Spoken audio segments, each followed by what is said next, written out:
예, 사랑하는 성도님들, 5월 가정의 달입니다. 오늘은 또 어린이 주일로 예배를 드리고 있어요.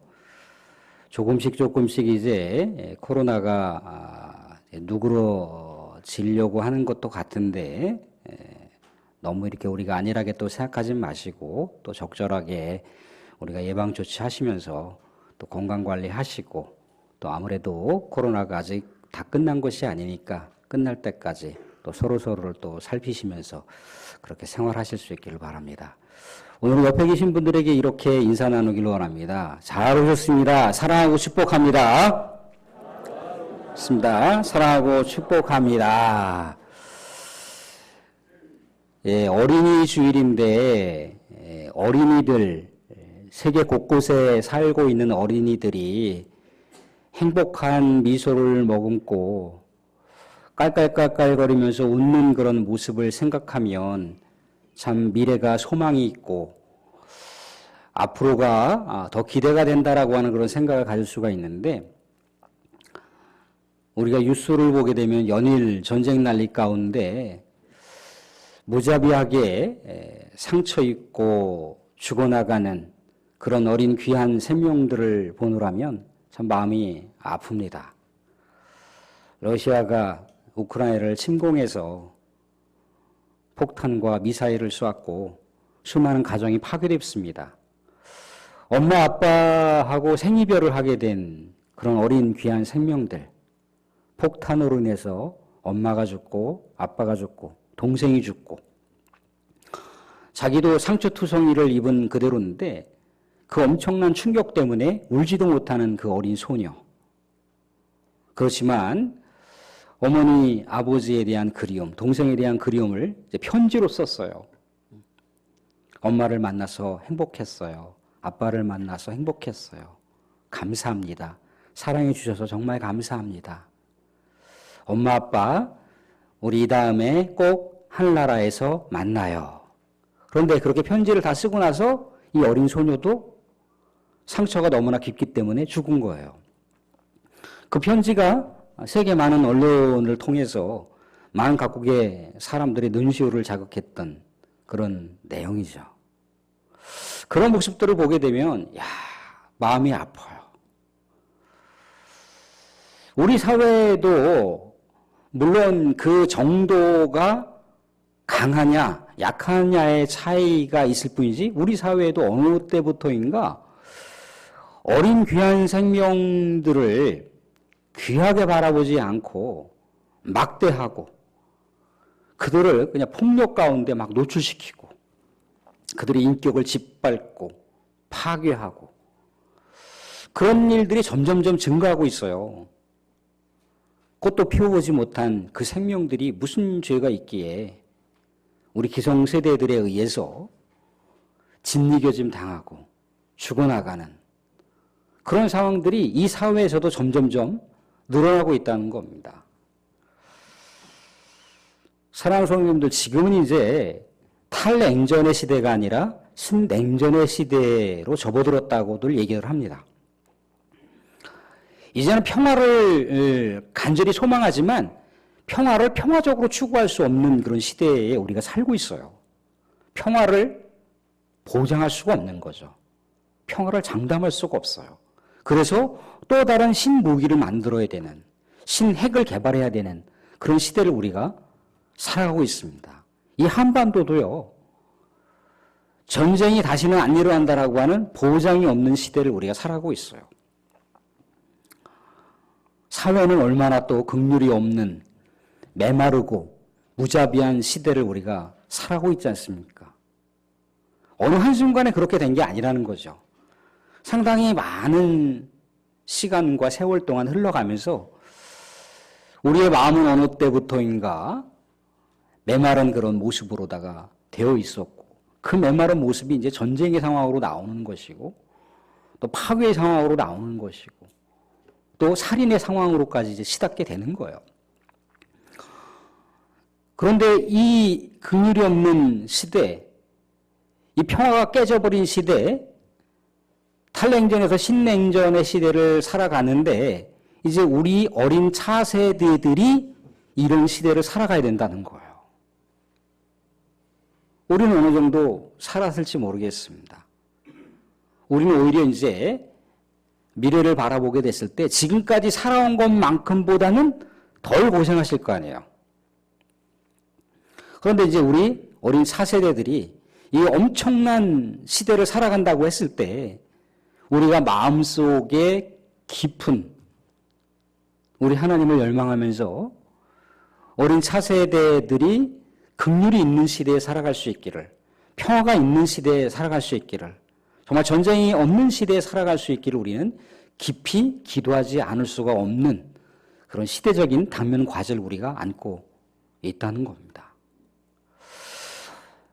세상에서 어떤 공동체나 어떤 사회나 어떤 민족이나 어떤 나라가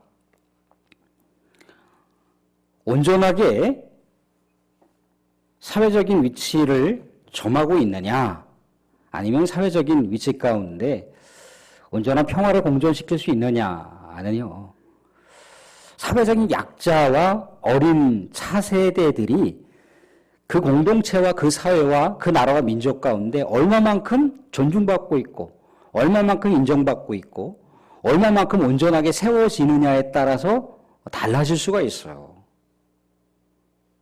기도해 주신 대로다가 어린 차세대들은 앞으로의 주인공들이잖아요. 그죠? 앞으로 이 나라와 이 민족을 이끌어갈, 이 세계 지구촌을 이끌어가야 할 차세대들입니다. 그런데 차세대들이 계속해서 기성세대들에 의해서 짓밟히고 파괴되고 상처받고 유린당하는 그런 삶을 산다고 했을 때 그들이 성장하는 과정에서는 고스란히 내면 세계에 담긴다는 거예요. 그러면 지금 이 시대를 살아가고 있는 이 모습이 굉장히 거칠고 무자비한 시대인데, 그럼 우리 차세대들은 또 어떻게 살아갈까를 생각해 보게 됐을 때 그 귀한 생명들이 성장하면서 누구를 만나야 되고 어떤 환경들을 조성해 줘야 되는지는 굉장히 중요한 문제가 아닐 수가 없는 거예요. 좋은 친구를 만나거나 좋은 스승을 만나거나 좋은 환경을 만나는 것은요, 어린 차세대들이 건전하게 성공적으로 자랄 수 있는 밑거름이 될 수가 있다는 겁니다. 예수님이 이것을 아셨기 때문에 어린 자녀들을 예수님의 축복 기도를 받게 하려고 막 이렇게 난리법석을 치는 그 어린 아이들을 그 부모들이 데리고 왔단 말이죠. 이 제자들이 너무나 성가셨던 거예요.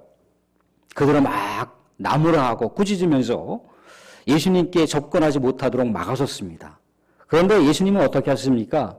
그들이 내게로 오는 것을 막지 말라고 하셨다는 거예요. 그 어린 영혼이 사회적인 공동체에서 굉장히 소중한 그런 존재라고 하는 걸 아신 거죠. 그런데 예수님께서 제자들에게 그들이 내게 오는 것을 막지 말라 그렇게 말씀하신 화법은요, 그 당시에 굉장한 파격이라는 겁니다. 우리들로 보면 어른들 막 이렇게 대화하는데 그 천진난만한 아이들이 막 껴들어와요. 그죠? 막 이야기 가운데, 대화 가운데 막 껴들어오거나 아니면 어른들이 모여있는 장소 가운데 막 이렇게 휘젓고 다닙니다. 그럼 우린 뭐라고 얘기합니까? 에이, 애들은 빠져. 애들은 저리 가라. 그렇게 얘기한다는 거예요. 근데 우리가 알듯이 성경에서는 아이들이 숫자적으로 카운트도 안 돼요. 숫자로도 세알려지지도 않는다고요. 그만큼 사회적인 비중이 없는 존재들이 어린 차세대 생명들이에요. 그런데 예수님은 그렇게 안 하셨다는 거죠. 이들이야말로 사회공동체의 주인공이라는 거예요. 사회공동체의 인격적인 존중을 받아야 될, 어른들처럼 동일하게 인격적인 우대를 받아야 할 그 존재로다가 천명을 하신 거예요. 그 어린 생명들을 바라볼 때 예수님은 늘 언제나 긍휼한 마음이 들었던 거죠. 저 생명들이 이 엄청난 어려운 시대, 힘든 시대에 살아갈 때 얼마나 힘들까, 얼마나 괴롭고 속상한 일들이 많을까를 늘 생각해 보시는 거죠. 예수님께서요, 어린 영혼들을 얼마나 사랑하셨고 얼마나 관심이 많으셨고 얼마나 긍휼히 여기시는가는요, 예수님께서 십자가를 짊어지시고 골고다 처형 장소로 이동할 때의 상황을 우리가 엿보면 알 수가 있습니다. 예수님께서 그렇게 십자가 처형 장소로 이동하는데 많은 여자들과 많은 사람들이 예수님의 그 십자가 처형당하는 광경이 너무나 가슴이 아파서 가슴으로 움켜쥔 채 눈물을 흘리며 예수님을 따라갔습니다. 예수님께서 자신을 뒤따라오는 그 여인들을 바라보시면서 뭐라고 말씀하시느냐면, 예루살렘의 딸들아, 나를 위해서 울지 말고 너희와 너희 자녀들을 위해서 울라, 그렇게 말씀하셨어요. 예수님께서는 이미 예루살렘 성의 멸망을 예고하셨죠.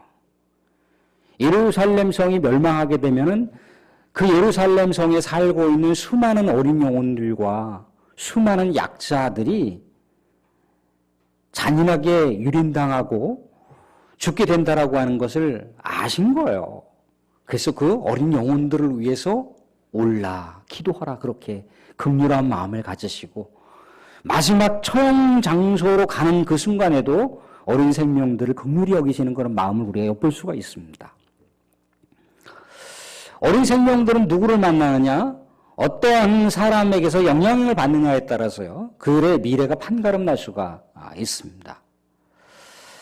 이런 영향을 받은 사람 중에 한 사람이 요한계시록에 등장하는 서머나 교회의 목회자였던 폴리캅이라고 하는 인물이 있어요. 이 폴리캅이라고 하는 인물이 기독교 박해 시대에 살고 있었는데, 기독교 박해 시대 가운데 처형당하지 않을 수 있는 길이 있었으니 그 방법이 뭐냐면 예수를 그냥 한마디만 부인하면 되는 거예요.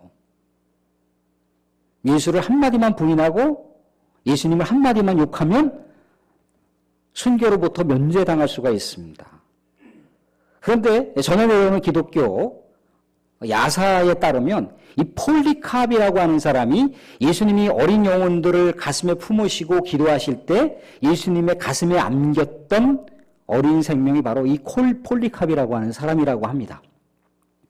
그러니까 예수님의 가슴에 안겨서 얼마나 사랑을 받았는지, 얼마나 축복 기호를 받았는지를 그 생생한 기억을 마치 자신의 삶의 흔적처럼 갖고 있었던 거예요. 예수님이 나를 정말 사랑해 주셨고, 나를 정말 관심 가지셨고, 가슴에 품으시면서 기도해 주셨던 그 놀라운 사랑의 추억을 간직하고 계신 거예요. 86세 자기가 순교를 당하면서 내가 어찌 나를 이렇게 사랑해 주셨던 주님을 내가 배신할 수 있겠는가? 그 예수님을 배신한다면 내가 인간이 아니지. 그러면서 스스로 그냥 화형대에 올라서 순교를 당하셨다고 하는 겁니다. 사랑하는 성도님들, 예수님을 얼마나 깊이 사랑하고 사모했으면 처절한 생에 죽느냐 사느냐의 갈림길에서 죽느냐 사느냐의 갈림길보다 더 소중했던 예수 그리스도를 품을 수 있었다는 것은 그만큼 예수님의 사랑과 긍휼을 체험했기 때문이라고 하는 것을 알 수가 있어요. 사랑하는 성도님들, 우리 모두 우리 사랑하는 후세대들이 이 엄청난 소용돌이보다 더 엄청난 시대에 우리 어린 차세대 자녀들이 살아가야 됩니다. 어린 차세대들을 우리가 긍휼한 마음으로 바라보시면서 예수님처럼 그들을 위해서 기도하시고 예수님처럼 그들을 위해서 사랑하시고 관심을 가지실 수 있기를 주님으로 축원드립니다. 사랑하는 오늘은 긍휼히 여기는 자는 복이 있나니 저희가 긍휼히 여김을 받을 것이요미요 라고 하는 예수님의 행복선언 5번째 이야기를 나누고자 합니다. 긍휼이라고 하는 단어는요, 엘레몬이라고 하는 신약성경의 단어로다가 우리가 보게 되면 그냥 긍휼이라고 하는 단어가 우리 한자성어를 풀어가는 내용과 비슷해요. 그냥 동정심을 갖고 있다, 아니면 자비심을 베풀다, 불쌍하게 여긴다, 그런 의미를 갖고 있습니다. 근데 이것을 구약 성경으로다 이렇게 보면 라함이라고 하는 단어로 되어 있어요. 라함.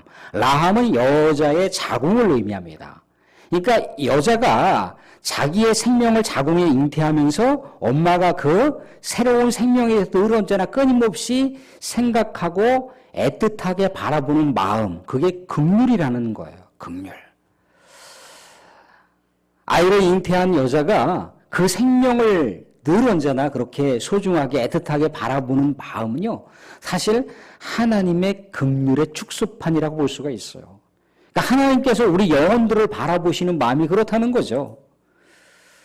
이 귀한 생명이 잘 자라야 될 텐데, 이 귀한 생명이 정말 이 세상 가운데 멋지게 성장을 해야 될 텐데, 정말 이 세상 가운데 아름답게 꽃을 피워야 될 텐데 라고 그렇게 무궁한 사랑과 관심으로 바라보는 것, 그게 긍휼이라고 하는 그런 의미라는 겁니다.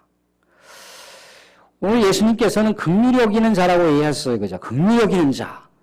그럼 예수님께서 긍휼이라고 하는 그런 단어를 썼을 때 도대체 누구를 긍휼히 여겨야 되는지 그 대상을 우리가 접근해 볼 수가 있지 않겠습니까? 예수님께서 어떠한 존재를 긍휼히 여기셨고 어떠한 존재를 사랑하셨고 어떠한 존재에게 관심과 긍휼을 베푸셨는지 예수님의 사역을 우리가 이렇게 추적해 보면 어떤 대상을 우리가 바라보면서 긍휼히 여겨야 되는지를 우리가 이해할 수가 있다는 겁니다. 예수님께서는요, 당시 사회적인 약자라고 일컬어지는 장애인들과 병자들을 긍휼히 여기셨습니다. 우리가 알다시피 율법이라고 하는 그 내용을 보게 되면 병자들과 장애인들을 공동체 사회에서 나름대로 구별을 하고 격리해야 되는 그런 내용을 엿볼 수가 있습니다. 그래서 바리새인들은 어떻게 했습니까? 병자들과 장애인들을 율법의 근거 아래 철저하게 배격을 하고 멀리했다는 거예요. 사회적인 공동체 안에 같이 이렇게 연결되지 못하도록 완전히 다 긍휼을 차단해버리고 그들의 삶을 다 차단해버렸어요. 자비라고 하는 것을 눈꽃만큼 찾아볼 수 없는 그런 율법의 규율에만 매달려서 살았던 사람들이 바리새인이었다는 거예요. 그런데 사실 하나님께서 그들을 격리하고 그들을 구별하고 하는 것은 그들을 보호하기 위한 정책이었다는 거죠. 근데 예수님께서는 어떻게 하셨습니까? 이 장애인들과 병자들이 자신에게 온다고 했을 때 그들을 막으시거나 그들을 멀리하지 않으셨다는 거예요. 오히려 그들과 그들의 가족을 긍휼히 여기시고 그들의 영혼들을 만져주시고 그 영혼들이 치유받을 수 있도록 그 영혼들이 회복될 수 있도록 오히려 애쓰신 장면들을 우리가 말씀 가운데 볼 수가 있습니다. 긍휼함이라고 하는 것은 그렇게 사회적으로 변두리처럼 살아갈 수밖에 없는 그 영혼들을 품고 그 영혼들을 위로하고 그 영혼들을 돕는 것, 그게 예수님께서 바라보시는 긍휼이라고 하는 것을 알 수가 있어요.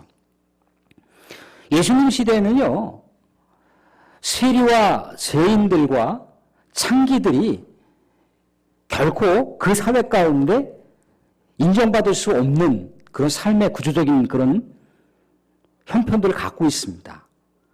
그래서 뭔가 율법에서는 명확하게 그들을 이렇게 배격하고 그들을 차별하는 내용은 없다 할지라도 공공연하게 사회에서 그들을 차별하고 그들을 혐오하고 그들을 꺼려했다는 거예요.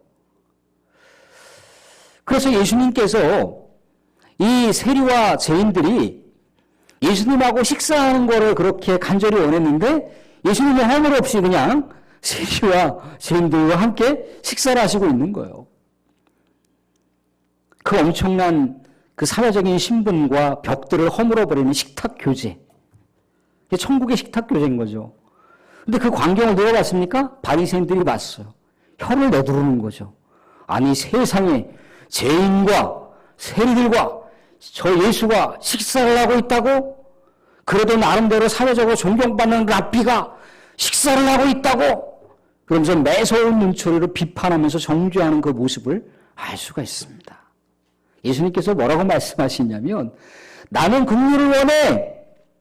그러시면서 오히려 세리와 죄인들과 친구가 되어주시는 그들의 아프고 사회적으로 차별받고 천대받는 그들의 마음과 함께하는 그런 긍휼의 마음을 볼 수가 있다는 거예요. 예수님은요, 그 당시에 배고파서 살아가는 사람들, 그 사람들은 안식일이고 뭐 없어요. 매일매일 배고프면서 살아가는 그런 사람들이라는 겁니다. 그들을 예수님께서는 긍휼히 여기셨어요.